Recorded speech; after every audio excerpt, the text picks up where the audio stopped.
Hello friends, welcome to the civils. तो जैसा कि हमने कहा था कि जो भी सेक्शंस आपको कराएंगे, थोड़ी सी बेसिक अंडरस्टैंडिंग और फाउंडेशन भी उस चीज़ का दिया जाएगा आपको लेक्चर्स के फॉर्म में।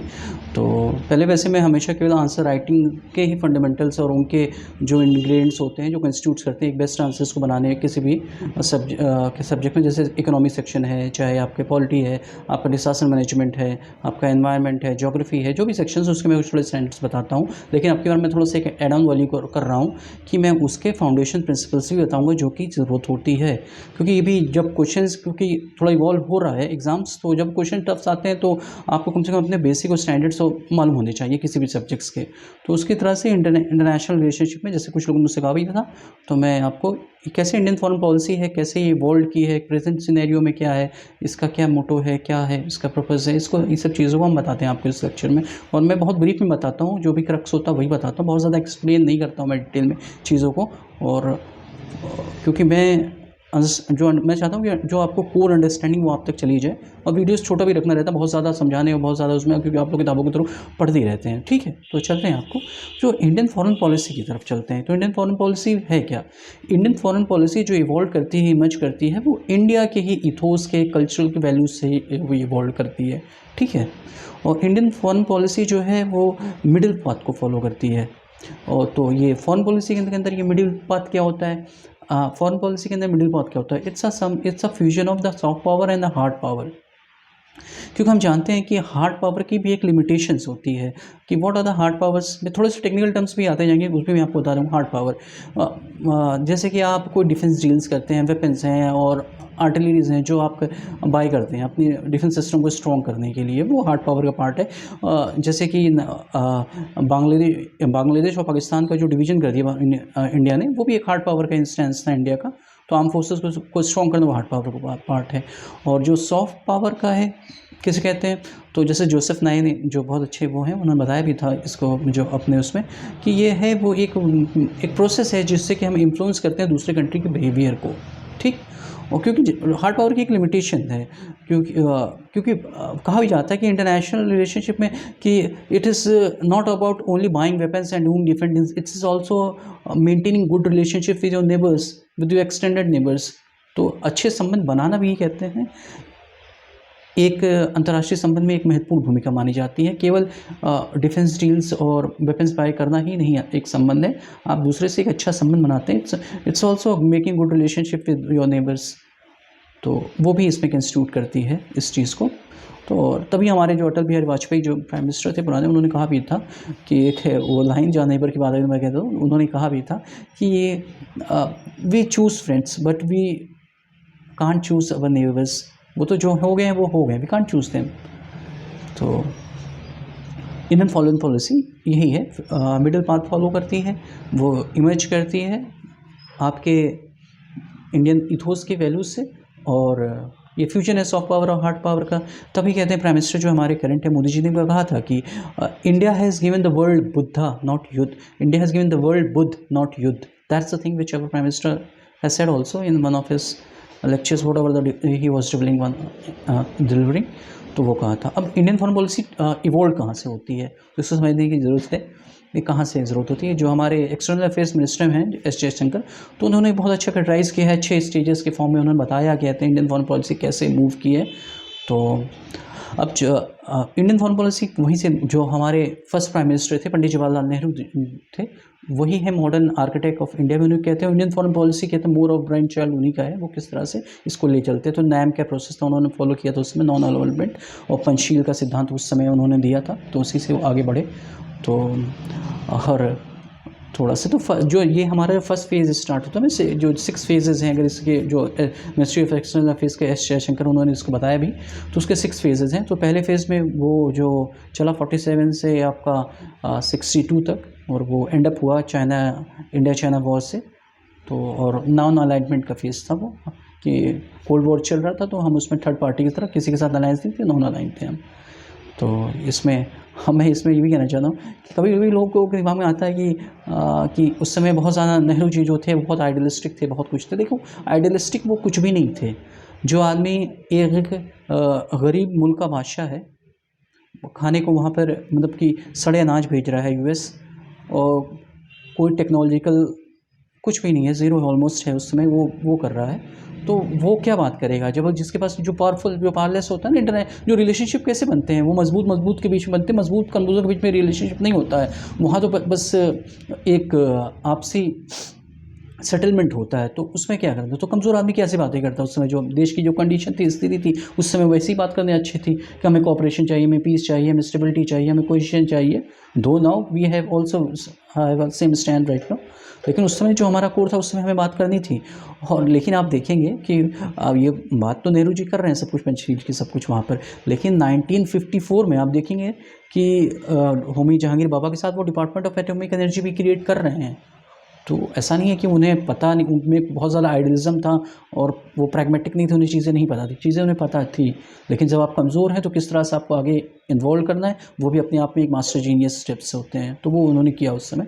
तो इस वजह से डिपार्टमेंट ऑफ एटॉमिक एनर्जी 1954 में बना रहे थे, हाँ, वेपन्स और वो नहीं ज़रूरत है, बनाया उन्होंने उस समय, वो सेंटर स्थापित किया उसी समय।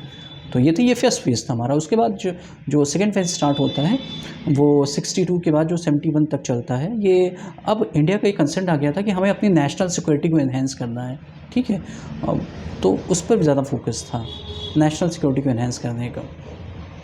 उसके वजह हमारा जो तीसरा फेज़ आता है हमारा 71 से अपना ये 91 का फेज़ आता है। तो ये थोड़ा सा India as a hard power को इंडिया अपनी बहुत ज़्यादा इस सामने ला के रखता है, और इसमें प्राइम मिनिस्टर इंदिरा गांधी है। तो क्या करते हैं हम बांग्लादेश को लिबरेट कराते हैं। तो पाकिस्तान और बांग्लादेश दो अलग एंटिटी की तरह सामने आते हैं हमारे। अब एक बांग्लादेश तो अलग हो गया, एक एंटिटी के फॉर्म में वो आ गया सामने के लिए। तो बहुत स्ट्रॉन्ग हार्ड पावर इंडिया ने दिखाया। इंडिया ने कहते हैं 1974 में 1974 में जो पोखरण का अपना जो पहला वो बम जो एक्सप्लोरेशन का था, वो अपना परमाणु बम भी उसने इंडिया ने फोड़ा अपना।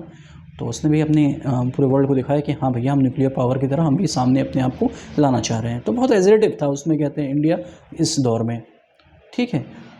ये था थर्ड फेज़ अपना। तो जो इस तरह की चीज़ें उसमें हुई, और फिर फोर्थ फेज़ आया जब कहते हैं जो 91 से आगे के दौर के बाद की बात आई। तो उसमें जैसे कि अपना कोल्ड वॉर ख़त्म हो गया, हाँ, और एंगेजमेंट्स आने लगे, अलग अलग तरह के एंगेजमेंट्स आने लगे।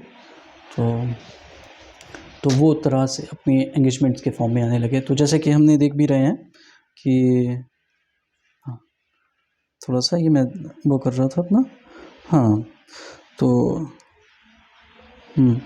91 से 99 का जो फेज़ था, ये स्ट्रैटेजिक ऑटोनॉमी का एक फ़ेज़ आ गया था।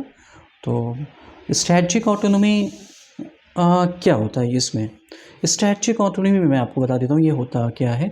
स्ट्रैटेजिक ऑटोनॉमी ये होता है कि you are taking decisions on your own will and you are not influenced by the other people's और other countries in the international relationship. जैसे कि अब क्या हुआ, अब यूक्रेन वॉर के बाद रशिया ने कितने सैंक्शंस लगाए हैं, आप देख सकते हैं कि रशिया ने ज़बरदस्त सैंक्शंस लगाए हुए हैं। लेकिन इंडिया जो है, यूएस ने रशिया पर सैंक्शन, लेकिन इंडिया क्या है, रशिया से ऑयल ले रहा है, वहाँ से तो ऑयल खरीद ही रहा है, उससे 1/3 प्राइस पे ले रहा ऑयल। तो भैया हमारी स्ट्रैटेजिक ऑटोनॉमी है, भैया हम ले रहे हैं उनसे, हमारा अपने इंटरेस्ट पूरे, हमारे नेशनल इंटरेस्ट जो हमारे उसमें हो, हम इन्फ्लुएंस नहीं हैं। जो we are part of have a very good relation with US, हम उनके साथ कर रहे हैं अपने अच्छे संबंध।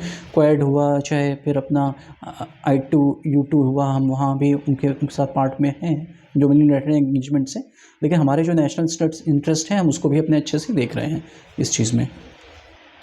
तो ये सामने आया, ठीक है। और फिर आया, जैसे मैंने फिर जो अपना 6th फेज़ आया, जो नेक्स्ट जो फेज़ आता है वो अब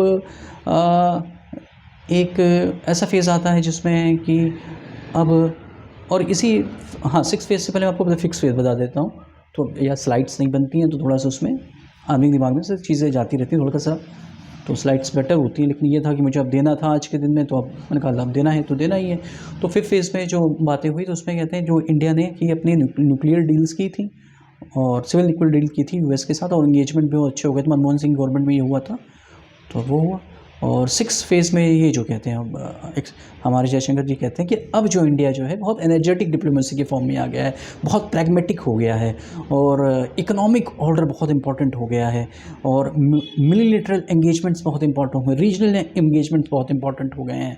और इंडिया अपनी बातों, India is a now part, India is not, India at many instance are, India जो मैनी कई इंस्टेंस पे इंडिया खुद डिसाइड कर रहा है, वर्ल्ड ऑर्डर कोशिश कर रहा है कि वो खुद उसका एक वो हो। जैसे क्लाइमेट पेरिस डील हुई तो उसमें कहते हैं इंडिया ने खुद अपने पार्टिसिपेट किया उसमें बहुत अच्छे से। इंटरनेशनल सोलर अलायंस में इंडिया खुद लीड कर रहा है, और गुड़गांव में इसका कैरेक्टर वो भी है। और अब जो करंट सिनेरियो में जो फॉरेन पॉलिसी है, आप देखिए कैसे हम लोग क्या कहते हैं, हम लोग रियलिज्म से प्रैग्मेटिज्म से भाग तरफ चले गए हैं। हम बिग ब्रदर एटीट्यूड से हम एल्डर ब्रदर एटीट्यूड के फॉर्म में आ गए हैं। तो अब हमारी फॉरेन पॉलिसी थोड़ी सी इवॉल्व कर गई है। एक्ट ईस्ट से हम लुक ईस्ट में आ गए हैं। नेबरहुड फर्स्ट पॉलिसी हम फॉलो कर रहे हैं। हम look think west policy follow कर रहे हैं। तो इस तरह की चीज़ें हम फॉलो कर रहे हैं। तो अब वो पहली जैसी चीज़ नहीं, जैसे इंडिया की फॉरेन पॉलिसी जो नेहरू जी के समय में थी कि फूड सिक्योरिटी हमारे पास नहीं थी, तो हम कहाँ से नेशनल सिक्योरिटी लाते। तो इसी को ध्यान में रखते हुए एक बार क्वेश्चंस ये भी बना था यहाँ पर कि if you want food, a country can ensure nutrition security to its citizen only when its food security and national security are been address. तो अगर उनकी फूड सिक्योरिटी और नेशनल सिक्योरिटी जब एड्रेस है तभी न्यूट्रिशन सिक्योरिटी देश को मिल सकती है और एम्पावर्ड नेशन बन सकता है। उससे पहले बहुत मुश्किल है बन पाना। तो इस चीज़ को भी हमने कहा था उसमें। तो अब बताते हैं हम कि ये तो पिक्चर मूव की किस तरह से इरेना के फॉर्म में। तो अब नेक्स्ट फॉर्म क्या आता है, नेक्स्ट फॉर्म ये आता है करंट पर्सपेक्टिव में क्या चल रहा है इंडियन। तो वर्ल्ड ऑर्डर की क्या बात हो रही है, क्या चीज़ें वर्ल्ड ऑर्डर के फॉर्म में क्या आ रहे हैं। तो वर्ल्ड ऑर्डर क्या है, इंडिया जो है, जो हमारा जो है, हम तो हमेशा रूल बेस्ड प्रिंसिपल पर हम यकीन रखते हैं। हम चाहते हैं वर्ल्ड ऑर्डर मल्टीपोलर हो और क्या नाम है इस चीज़ को, आपका एशिया भी मल्टीपोलर वर्ल्ड पे फॉर्म में काम करे। हम इंडिया भी चाहते हैं, इस चीज़ को चाहते हैं, लेकिन ऐसा नहीं होता है ना। तो कई लोगों ने कई चीज़ को, इस चीज़ के बारे में कई लोगों ने कई चीज़ बताई है बड़े अच्छे। जो इससे पहले जो एक्सटर्नल अफेयर में जो हमारे मिनिस्टर थे शिवशंकर मेनन, जो यूपीए गवर्नमेंट में थे, तो वो चाह रहे हैं, वो बताया उन्होंने कहा कि इस समय का जो वर्ल्ड ऑर्डर के बारे में उन्होंने कहा कि हमारा जो वर्ल्ड ऑर्डर है तो वो यूनिलैटरल पॉलिटिक, अगर उसको हम देखें मिलिट्री की फॉर्म में तो वो यूनिलैटरल के फॉर्म में जा रहा है, और इकोनॉमिकली अगर देखें तो मल्टीपोलर फॉर्म में जा रहा है, और इसको अगर पॉलिटिकली देखें तो it's totally confused. So that's the thing, कहते हैं Shivshankar Menon the external minister has told us. तो इस चीज़ को कहा उन्होंने। उसके बाद जो राजा चिलैया हैं एक बहुत अच्छे, वो भी अपने वो हैं, तो उन्होंने इस चीज़ को बहुत इवॉल्व फॉर्म में कहा कि वर्ल्ड ऑर्डर किस तरह से होना चाहिए इस समय, और वर्ल्ड ऑर्डर कैसा चाह रहे हैं दुनिया, मतलब कि कैसे कैसे लोगों के दिमाग में चल रही है। अब यूएस क्या है, यूएस के दिमाग में क्या चलता है, यूएस चाहता है कि वर्ल्ड जो हो यूनिपोलर हो, एशिया जो है मल्टीपोलर हो। चाइना है, चाइना का इंस्टेंस है कि जो आपका ये जो वर्ल्ड जो होगा वो कहता, वो चाहता है मल्टीपोलर हो, और एशिया जो हो यूनिपोलर हो। और इंडिया है, तो इंडिया जो है, इंडिया जापान का इंस्टेंस बहुत क्लियर है।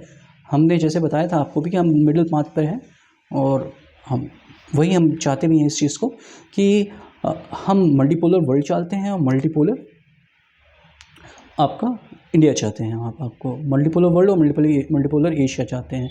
तो हम बहुत इंक्लूसिव के फॉर्म में कहते हैं, हमारी वो चलती है, हमारी फिलॉसफी है वसुधैव कुटुंबकम, उसकी फॉर्म में कहते हैं। हमारी इंडियन फॉरेन पॉलिसी भी इमर्ज करती है, जैसे हमने बताया कि उस फॉर्म में थी। तो ये सब तो था, आप देखते हैं और क्या आपके लिए हमने लिख रखा था कुछ।